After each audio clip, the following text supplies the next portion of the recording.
As a young adult or student, it can feel hard to make money online. It's intimidating, especially when there's people with much more experience trying to do the same thing. In this post, I'll share with you 5 things you can sell online in 5 different ways to match your certain interests and abilities to get you started with making money online.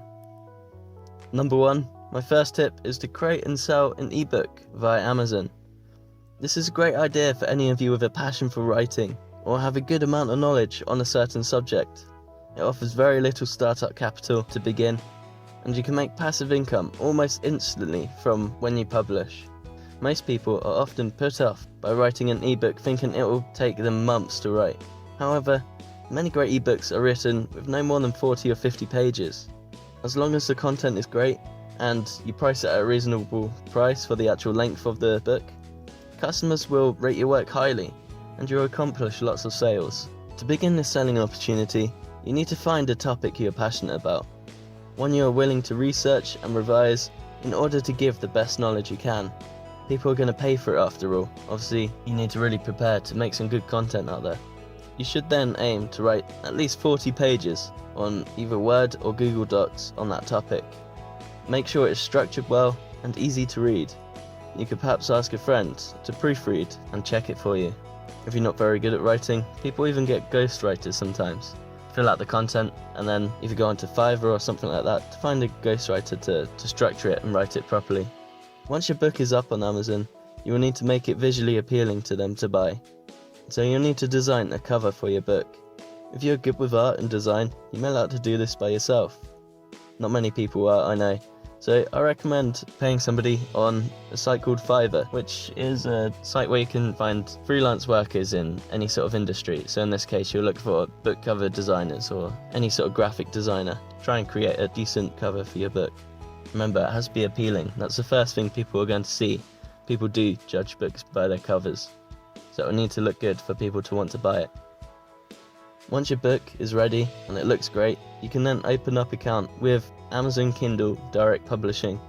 You can upload the completed book and set a price for your book. You'll make around 70% for each sale, and Amazon takes a cut of the rest, which is pretty reasonable because you're not having to pay initially for any fees to create an actual physical product. So there's really not much downside to this other than the amount of effort and time you have to put in. The next tip I have for you is to sell courses online.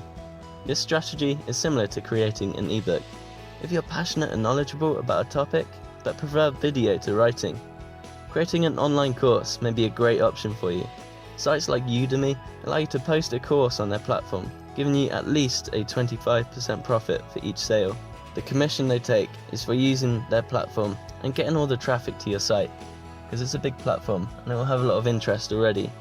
However, it does help if you have a current YouTube channel or some sort of following online, because then you can direct this traffic to your course, and there will already be that interest for you personally and what you have to teach. Again, it would be useful to have a visual representation of the course before you sell it. This includes virtual covers, detailing what the course can bring you, and just showing what the course will actually be like. Fiverr is also a great option. Just specify exactly what you need and what you want and what you expect. The third tip I have is reselling on eBay. Undervalued second-hand items can be one of the most underrated things to sell online. Once people replace an old product with a new one, many people completely devalue their old stuff. This can leave some great opportunities to find second-hand products, perhaps fix and clean them up if needed, and then resell them to somebody who will pay more for it. Great bargains can be found in charity shops and car beat sales, where the seller is not experienced enough to know the true value of what they are selling. It is your job to see anywhere they are asking for a low price, buy it, then sell it on eBay for a profit. Having an eBay app handy is useful when browsing. So if you see an interesting product, you can look it up to see what typically sells, to see what it typically would sell for online. For maximum gains, don't forget to try to haggle the price down with the seller. The lower price you buy, then the better the profits once you sell. The fourth tip is for if you're more of an artistic type and enjoy creating handmade goods. Perhaps you could create some art or products and put them on Etsy. Here you can hand create items and put them up for sale on your account. Etsy will take a small fee out of each sale, but the rest is all profit to you. Etsy already has such a high customer base, with lots of people browsing every day. So a good way for you to catch their attention is to find a niche and something specific with a theme to shop around this. That way, if a customer knows what they are looking for, i.e. say a Batman shirt or a phone case that is specific to a sport they like, or a romantic picture frame, the possibilities are endless if you use your creativity. So if you have a certain niche, then people know what they look for and you'll be more likely to be found and get a sale. If you just post random products, you'll much less be easily found and therefore will give you less sales. The best way to make a profit from this is to choose products that you can charge a good price for and don't cost too much in terms of materials and time to make, henceforth giving you a nice profit margin and a worthy hourly rate. And remember that some products that you might create, like some certain artwork, people might not pay a lot for and it might take ages to make, so this won't make your time very worthwhile. So try to think about things where you can recreate quickly but would still look great and give a good customer experience.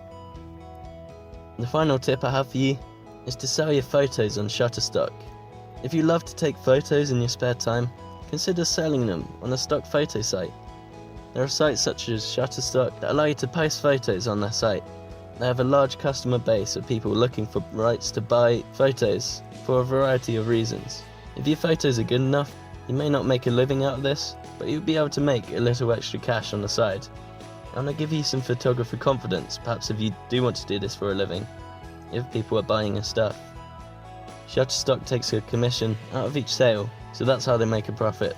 Doing this is actual no cost to you, apart from the cost of your photography equipment, which if you're a photographer you'd already have. So this is a no risk method of trying to sell something online. You've got nothing to lose, and if you let this grow then you can gain a fair bit of cash.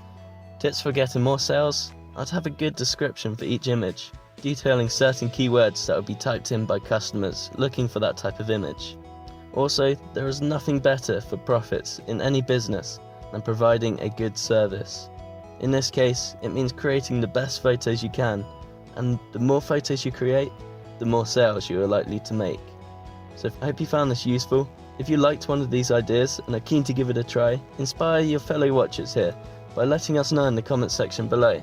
I'd love to also hear what you are getting up to. And if you have any questions, let me know. I hope you feel inspired to try and make some extra money online, to make money your concern and improve your financial situation. With Money Your Concern, we also have the £1 a day challenge, where I share my journey of trying to build passive income online to escape the rat race and achieve financial freedom. If this interests you also, along with all the other tips I can give, feel free to subscribe to this channel and see the regular content that I put out. So thank you for watching, and I wish you all the best of your future business endeavours. Talk soon.